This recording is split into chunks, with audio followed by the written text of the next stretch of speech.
గత ఎన్నికల్లో వచ్చిన 151 నెంబర్ చూసి కళ్ళు నెత్తికెక్కి 175కి 175 గెలుస్తామని బీరాలు పలికిన వారికి చావు తప్పి కన్నులొట్టబోయినట్టు వచ్చిన 11 నెంబర్ చూసి షాక్ కొట్టడం సహజమే. రాజకీయాల్లో కూడా గెలిచినప్పుడు అహంకారం, ఓడినప్పుడు వైరాగ్యం ఉండకూడదు. రంగం ఏదైనా స్థితప్రజ్ఞత ముఖ్యం. 2019 ఎన్నికల్లో పోటీ చేసిన 2 స్థానాల్లోనూ ఓడిపోయి గెలిచిన ఆ ఒక్క రాపాక కూడా చీకొట్టి పార్టీ నుంచి వెళ్ళిపోయినా ఏమాత్రం జంకలేదు పవన్ కళ్యాణ్. ప్రజల్లోనే ఉన్నారు, ప్రజలతోనే ఉన్నారు, కసిగా పనిచేశారు.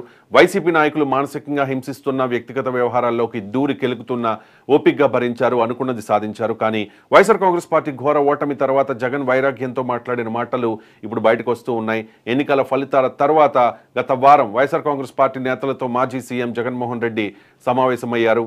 ఎన్నికల రిజల్ట్ చూశాక షాక్ అయ్యాను, ఇదేంటి ఇంత చేస్తే ఈ ఫలితం ఏంటి, అసలు అన్ని వదిలేసి హిమాలయాలకు వెళ్ళిపోదామనిపించింది అని తన మనసులోని ఆవేదనను పార్టీ నేతలతో పంచుకున్నారట జగన్.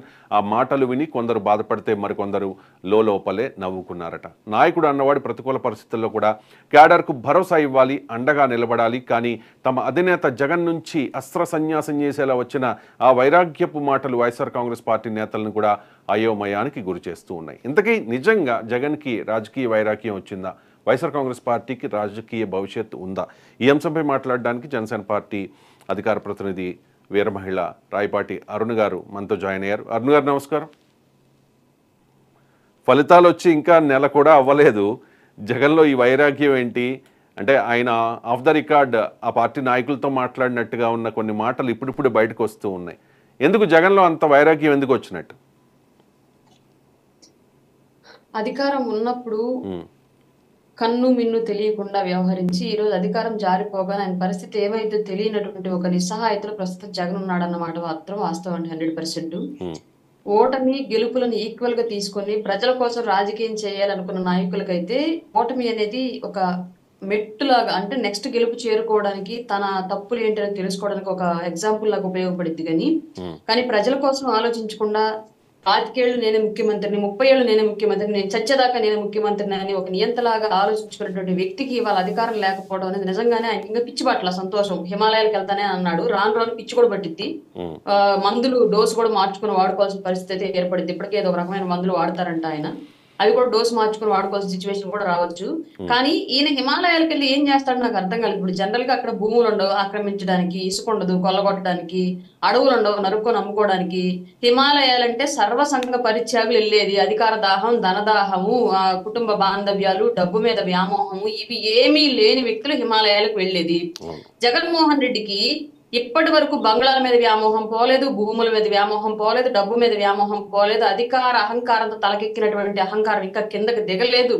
ఇవన్నీ అట్టే పెట్టుకుని హిమాలయాలకి ఏం చేస్తాడు? అక్కడ మనుషులు ఆక్రమించడానికి, అమ్ముకోవడానికి పనికిరాదు కదా. అక్కడ లోడెత్తి ఇక్కడికి వచ్చేలోపు కరిగి కొత్త లారీ మిగిలింది.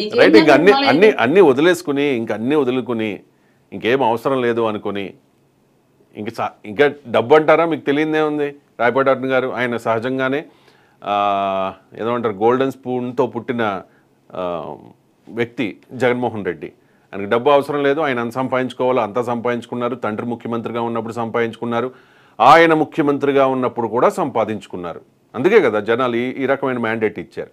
ఆ డబ్బు మ్యాటర్ కాదు, అంటే ఇంక అన్నీ వదిలేసుకుని వెళ్ళిపోదాం అనుకున్నారు ఆయన. రాజకీయం, బంధుత్వాలు, బాంధవ్యాలు, ప్రేమలు, అనురాగాలు, అభిమానాలు, మొత్తం ఎవ్రీథింగ్. అంటే అంతలా పవన్ కళ్యాణ్, మీ అధినేత పవన్ కళ్యాణ్, మన డిప్యూటీ సీఎం పవన్ కళ్యాణ్ ఒక మాట అన్నారు, జగన్ నిన్ను అధపాతాళానికి తొక్కేస్తానని చెప్పి. నాకు తెలిసి అధపాతాళానికి మించిన అధోగతి ఇది. అంతకు మించి తొక్కేశారు. ఏ రకంగా అంటే వైఎస్ఆర్ కాంగ్రెస్ పార్టీ నాయకులు జగన్ని పట్టించుకోలేనంతగా వెళ్ళిపోతూ ఉన్నారు. జకంపూడి రాజా మాట్లాడారు బయటకు వచ్చి, జగన్మోహన్ రెడ్డి